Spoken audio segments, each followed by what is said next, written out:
Most folks, they picture paradise as some beach, right? White sand, turquoise water, little umbrella in their drink. Me, I find beauty in the unexpected. Give me the raw, the untamed, the places where the world feels like it's holding its breath. That's why I came here, to the most isolated spot on Earth, Tristan da Cunha. This volcanic speck in the vast South Atlantic, it's about as far as you can get from, well, everything. No airport, just a rough boat ride across 1,750 miles of angry ocean from South Africa. It's a journey few choose to make, but for those who do, it's a pilgrimage to a world untouched, a glimpse into a life lived on the edge of the map. They say less than 300 souls call this place home. Fishermen, farmers, descendants of shipwrecked sailors and adventurers. Their history is etched on the windswept cliffs, whispered in the cries of the albatrosses overhead. This is a place where time moves differently, where the outside world fades to a distant memory. This is my kind of place. Let's go.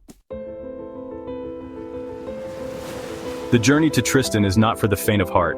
This isn't some luxury cruise with shuffleboard and all-you-can-eat buffets. It's a cargo ship, loaded with supplies for the island, and me, the lone passenger crazy enough to tag along. Days blur together, the sea, a relentless beast, tossing the vessel like a toy. I spend most of my time topside, bracing against the wind, the salt spray stinging my face. It's a cleansing kind of discomfort, strips you bare, reminds you of your own insignificance against the forces of nature. At night, under a sky choked with stars I've never seen before, the ship creaks and groans, each one a reminder of the vastness surrounding us, the millions of miles of empty ocean in every direction. It's isolating, sure, but also strangely liberating. Out here, problems shrink, priorities shift. You're reminded of what's essential: breath, resilience, the company of fellow travelers, however rough around the edges. Land, when it finally appears on the horizon, is a revelation, a jagged peak piercing the clouds, a beacon in the endless blue. Tristan da Cunha. I've never been so relieved to see a hunk of rock in my life. Stepping ashore on Tristan da Cunha is like stepping onto another planet. Gone is the roar of traffic, the relentless hum of civilization. In its place, a deafening silence, broken only by the crashing waves and the cries of seabirds. The air is clean, almost shockingly so, carrying the tang of salt and something wilder, untamed. Volcanic peaks, shrouded in mist, loom over a scattering of brightly colored houses. It's a jarring contrast, this splash of human life against the raw power of nature. The only settlement, Edinburgh of the Seven Seas, is a village frozen in time. No paved roads, just muddy paths winding between houses. No chain stores, no neon signs, just a general store stocked with essentials.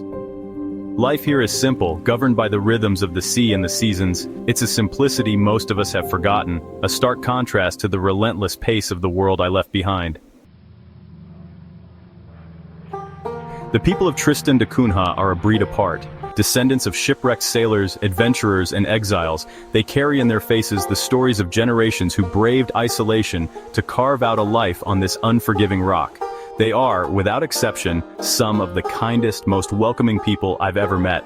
They possess a resilience, a self-sufficiency born from necessity. Everyone has a role to play, from the fishermen who brave the treacherous waters to the farmers who coax life from the volcanic soil. I spent an afternoon with Harold, a lobster fisherman with hands like gnarled rope and eyes that held the wisdom of the sea. He spoke of the challenges they face, the isolation, the limited resources, but he also spoke of the deep sense of community, the unwavering support they have for one another. "We look after our own here," he told me, his voice roughened by the wind. And in his words I heard a fierce pride, a deep love for this island and its people. A day in the life, embracing the rhythm.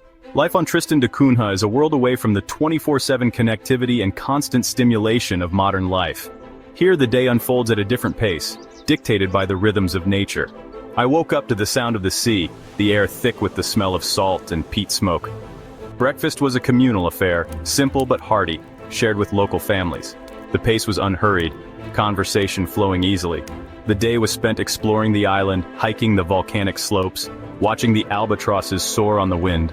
The landscape is starkly beautiful, a testament to the raw power of nature. There's a sense of peace here, a stillness that seeps into your bones. In the evening, I joined the locals for a traditional dance in the community hall. The music was lively, the steps intricate, passed down through generations. It was a celebration of their heritage, their resilience, their enduring spirit. Nature's endurance, life on the edge. Tristan da Cunha is a testament to the tenacity of life. Despite its isolation and harsh conditions, the island teems with unique flora and fauna, each species a marvel of adaptation. The waters surrounding the island are a haven for marine life. Whales breach offshore, penguins waddle along the rocky beaches, and albatrosses, with their impossibly wide wingspans, circle overhead.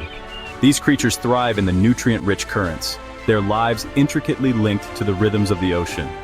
On land, the volcanic soil supports a surprising variety of plant life.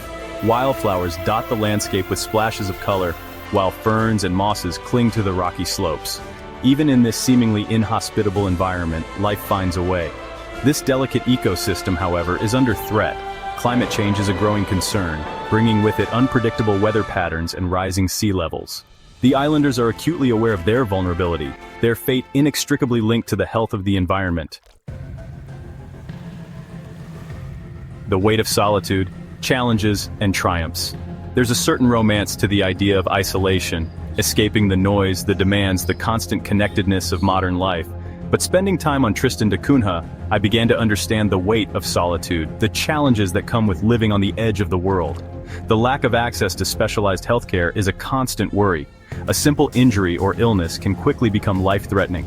The reliance on infrequent supply ships for essential goods means disruptions to the outside world have a profound impact on daily life. And then, there's the psychological toll. The feeling of being cut off, of missing out on the experiences and opportunities that most of us take for granted. It's a testament to the strength and resilience of the islanders that they not only survive but thrive in this environment. Yet, for all the challenges, there's a sense of peace here, a deep connection to nature and community that's hard to find elsewhere. It's a reminder that happiness isn't about material possessions or constant stimulation, but about finding contentment in simplicity, in the company of loved ones, in the rhythm of a life lived in harmony with the natural world. Finding myself in the silence. Before coming to Tristan da Cunha, I thought I understood silence.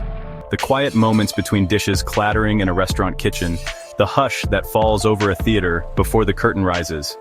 But this was different. This was the silence of the natural world, unbroken by the hum of traffic, the drone of machinery, the incessant chatter of technology. It was a silence that pressed in on you, forced you to confront your own thoughts, your own internal rhythms. At first it was unsettling. I found myself fidgeting, reaching for my phone, craving distraction. But gradually I began to relax into it, to appreciate the stillness. I started to notice things I'd never paid attention to before. The subtle shifts in the wind, the intricate patterns of the waves, the symphony of bird calls overhead. In the silence, I found a sense of peace I hadn't realized I was missing. A clarity of thought, a connection to something larger than myself. It was a reminder that sometimes we need to disconnect in order to truly connect, to silence the noise of the outside world in order to hear the whispers of our own souls. An adventure for the soul. My journey to Tristan da Cunha was more than just a trip to a remote island. It was a journey into the heart of isolation, a confrontation with the raw power of nature, and a humbling reminder of the resilience of the human spirit. It was a privilege to spend time with the islanders, to share their stories, their laughter, their deep connection to this unique corner of the world. They taught me the true meaning of community, of self-sufficiency, of finding joy in the simplest of things. As I sailed away from Tristan da Cunha, the island shrinking into the distance, I carried with me a newfound appreciation for the interconnectedness of all things, the fragility of our planet, the importance of preserving cultures on the brink, the enduring power of the human spirit in the face of adversity. So I ask you, when was the last time you truly disconnected? When was the last time you sat in silence, listened to the whispers of the wind, and felt the earth beneath your feet? Perhaps it's time to embark on your adventure, seek out the edges of the map, and discover what awaits you in the heart of isolation. Please leave a comment down below if you would like to visit this island, and don't forget to like, share, and subscribe to my